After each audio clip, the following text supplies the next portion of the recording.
Hey guys, Tbull here. Today we got to look at the Stalingrad for you, the new legendary tier Soviet cruiser in World of Warships Legends. There's Kuznetsov. Don't have him designed for this build necessarily. I think it's a fine build, but like EOP for instance, we wouldn't need that because we only have AP on the ship. There's the armor scheme. This game we're going to be highlighting the durability, the tankiness of the ship, and the guns. Okay, so we'll go over the ship stats here in a moment. I'll just set up the battle here.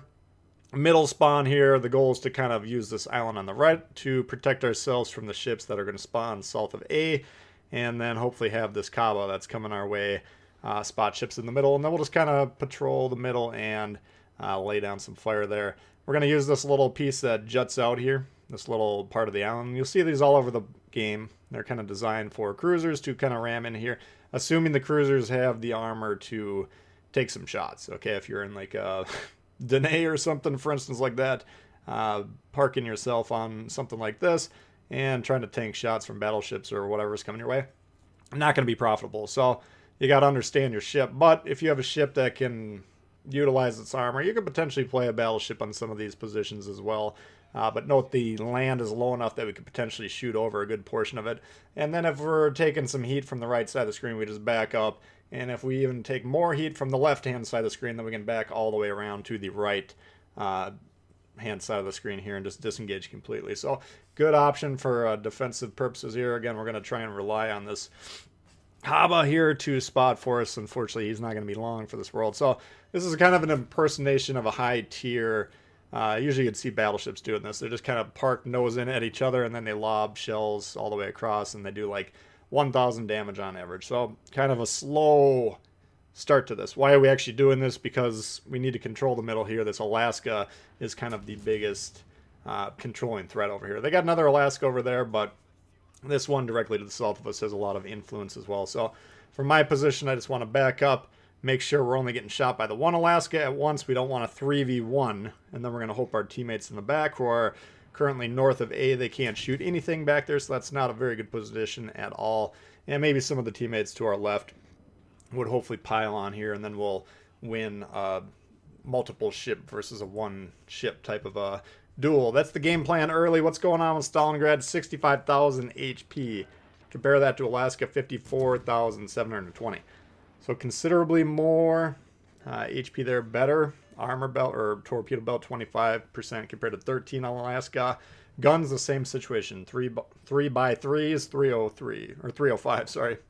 Better range. Now part of that's due to Kuznetsov, of course, whose base trait increases the range, but overall pretty good. Now the damage output is better on the Alaska. You get a little bit quicker reload, and you get a little bit more damage with the AP. HE non-existent here, so we're not going to be dealing with that. You'll note there's no option to switch the shells, and of course we don't have torpedoes either. Speed-wise, just a smidge slower than my Alaska build. Way bigger turn radius. I got 1130 on this, 850 on Alaska. And Alaska's not exactly known as a, fighter jet type of a maneuverability type of a situation. But this one, kind of bulky. So we'll see a little bit of open watering style later when we decide to rush these guys. But in general, I don't think you want to be trying to dodge and weave too much here. And then the detection much higher than the Alaska, about 1.5 kilometers. So that's kind of the rundown on the stats. I guess some of you guys that I've been talking to are saying you're getting mixed opinions on this ship from, the other guys that are testing it right now. I don't know if it's necessarily the easiest ship known to man. I don't think any of the legendary tier ships are, by definition, that easy. Just because of what's able to punish you on the other end, of course. So any mistakes on this one, you can get whacked in the side. You're going down very quickly. But note how many shells we're tanking coming in our way. And same thing with the Alaska, by the way. It's a very similar idea, very heavily armored in the front. And if it's pointing its armor at the guy shooting us, or shooting it like he is doing here, results are typical. We've hit them in the first 4 minutes. We've done 16,000 damage. Okay, not the most impressive here, but this is a matter of who we're shooting at. Now, would we rather be shooting broadside targets? Of course, but how are we going to get to there with this Alaska kind of pinning down this position? I guess I could disengage, go behind this island that we've been playing by, try and come around there, but all the ships in the south part of the sea are basically angled to the north. You can see our guys are finally starting to poke around A. Unfortunately, the Iowa's actually going to pull all the way out broadside, and everyone on the team's going to whack them. And then the Kleber, who I believe probably spotted the Cabo. We don't know that for sure, but he did get B. We do know that for sure. He's going to go nuke the Yamato behind him and then get on A. So the Kleber is going to have a pretty good game. But note that Alaska finally had to angle towards the Iowa, who was now the bigger threat. We got 303s. The Iowa's got, what, 457s or what? No, four. Who knows what caliber it is, but much bigger caliber guns, much more capable of dealing damage than the Stalingrad. So he angles wisely towards him, but then as soon as that happens, we go ahead, push forward just a little bit, try and increase our XC as best we can, then we go ahead and take him out. Aiming in the superstructure, his hull was still angled. Okay, so for shooting lower on that ship, we're probably still going to bounce those shots. Same thing with this Alaska. You can see on the map, he's almost pointed directly at us. And so we're aiming up into that superstructure.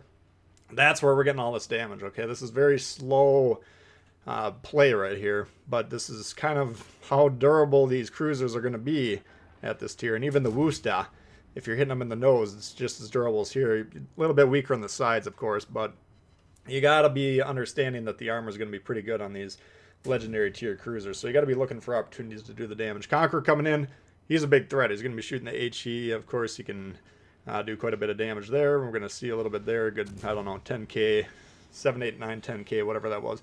So we pull back, and you'll see this anytime someone can engage us from the left. We just pull back. Again, we're trying to limit how many people can shoot us at any point in time. Want to keep it one guy at most, whenever possible, shooting at us. That allows us to control the engagement. But look at these shots whenever they hit the nose. You'll see that a moment ago. No damage, no damage, no damage. Same thing if we hit his nose, we don't aim for the nose. We aim for that superstructure. Even though it's angled, still got the penetration, still got the damage potential to do some pretty good stuff there. So now we've gone ahead and taken out both Alaskas. Ship count even. Destroyer count even. Okay, now they got battleships galore. We do have the cruiser ourselves. So that's a little bit of an advantage here when we're trying to counter the destroyers. Of course, we got the radar. We know they don't have that. So we're going to try and keep an eye on the destroyer. Of course, if you've been paying attention to the map, you'll note on A, there he goes. He just flipped it right there. So we know right now where the Kleber is, right? So we've been keeping an eye on him. Conqueror comes around. We do have the crossfire shot. This is kind of what we've been trying to do, is by playing this position, we want to control B and control the ability of those guys to move around B. And there we just whacked him. I think it was about a 30k shot into that Conqueror. So punishing big time for that one. And this is why we kind of stuck with that slow slog, that slow opening grind to get this match going. It was kind of a frustrating match. I don't usually like to, play like that.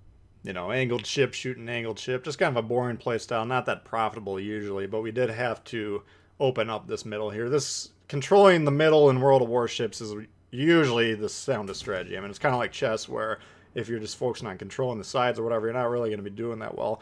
Even though in these games, of course, we got 3 caps spread out across the map, control in the middle is ultimately the strongest position. So it took a while to loosen this thing up. You could see the torps coming in there. The Kleber is, of course, outside of A now. Now, I'm assuming he's probably going to be attacking me, right? Because, ooh, and a double strike from our own friendly Kleber. That's great there. Huge play right there. But the Kleber, when we're looking on the map, we could say, okay, there's battleships to our left. Destroyers love to torp battleships, or we're the closest ship to them, and destroyers love to torp the closest ship to them. Both of those are true statements. Both of those inform what we're trying to, we're trying to guess what he's trying to do, and those are both clues to figure that out. So finally, we kind of realized he's probably over here, especially with the torp strikes coming in. Got the guns ready in position, got the radar going there, and then we are going to be pinging. I mean, this is the game right here. If we sink the Kleber, then it's a 3v1. We're going to assume our Kleber is going to die because he's already down on health. He's getting 2v1. He's closer to their support ship than vice versa. So when we're analyzing this little sequence quickly in our mind here, we of course got to assume ours is going to die. He doesn't have smoke. He can't get out of this reliably. But if theirs gets away, and then let's say they go get C, they got 3 caps, and then he comes back and torps another battleship, how are we going to win the game there? I mean, we've had a huge built-in score, but you can see a built-in lead due to the cap control, but you can see, by sinking that Kleber, basically even it up, it will be even pretty quickly unless we can work on these caps. So Ping, ping, ping. You always want to be pinging these destroyers. Make sure your team is on top of it. Great job by the team there finishing them off. Now, this should be relatively easy. I think we got an Alaska, Massachusetts, myself. Now we're comparing the health, though, the total team health. The Georgia probably, the red team, in fact, probably has the advantage in this situation. It's going to be close. But then, as a revenge strike here, we get the torps on the Alaska, and that's a bit of a problem. Because now the Georgia definitely has the advantage. But we have the numerical advantage, 2v1, double the damage output. I'm trying to get away from this guy. Okay, now he's basically... get away from the battleship, the Massachusetts on my team. He's basically going the same line as I am. He's getting on B, which is huge. Okay, that's a must-have. Sine qua non in this situation, of course. But spreading out a little bit, making it harder for this Georgia to angle, I think would be even more profitable. So I'm also considering getting into A here, but we can't really do that. We can maybe, as we get close to that island and, tank a shot or dodge a shot or whatever, we could maybe cut in there right now, but it would still be risking a lot for maybe not that much. So a big hit there, and then the Massachusetts chimes in as well. He's down to about 15k or so. So now the team HP, pretty close. So I'm being a little risky here. We open up all the turrets, fire the guns. He's got the shot off. He's got a pretty quick reload on the Georgia, and he's going to actually get a little bit of damage here. We just over-angled a little bit there. Maybe a shot to the superstructure to follow it up. Decent, and we didn't really get that much out of our shot. So he got the heal off, and it's getting a little bit dicey here. Why are we closing in? The closer we get to him, the flatter the shots coming in. Of course, our nose is impenetrable. That said, he can hit our turrets more easily. He can hit the superstructure more easily. So you can definitely make the case, and I would probably listen if it was a well-argued case, that we're just getting a little bit too close here. We don't have the torpedo threat. There's nothing inherently that he's got to fear from us except for our guns. Trying to aim at the top of that turret there, maybe do some damage to the turret, but I don't know if these guns can. Usually when I'm playing the Alaska, sometimes you can knock out a battleship turret, but it doesn't seem like it happens very often. Here's the mistake I make, okay? Watch this play here. We get the shot off, but imagine if I'm cutting to the left hard. Not too hard, just angled, but we're still cutting to the left. Potentially, we could have cut off his angle from those front guns. We still could have gotten that same shot into his angled side, angled superstructure that we got. And we got 5k or whatever it was. But we could have potentially blocked those two front turrets from returning the fire. I missed that when I was playing. I watched this back a little bit ago, and I noticed that. So would it have made a huge difference? I don't know. This play is making me nervous. Okay, look at the Massachusetts is angling here, and look at how far the Georgia has to go to engage him, and look how far the Massachusetts has to go to get safe. I'm assuming he was initially thinking about going all the way south, just trying to make sure he doesn't get shot, but this is a major problem. They're both going to be broadside here. They're both going to fire. We could potentially get a draw here, or the enemy Georgia could sink our ship here. So I'm kind of like, oh man, this is a hard-fought game. We don't want to lose this. Nice shot, 15k in there. And he angles the ship. Now he's at about a 45-degree angle, so he does take some damage, but not bad. Advantage, Massachusetts. I just slam on the brakes here. Let those secondaries whittle him down. Punch those front turrets, make him try and go for the ram, dodge the ram, hope the fires burn him down, or hit him with the main guns.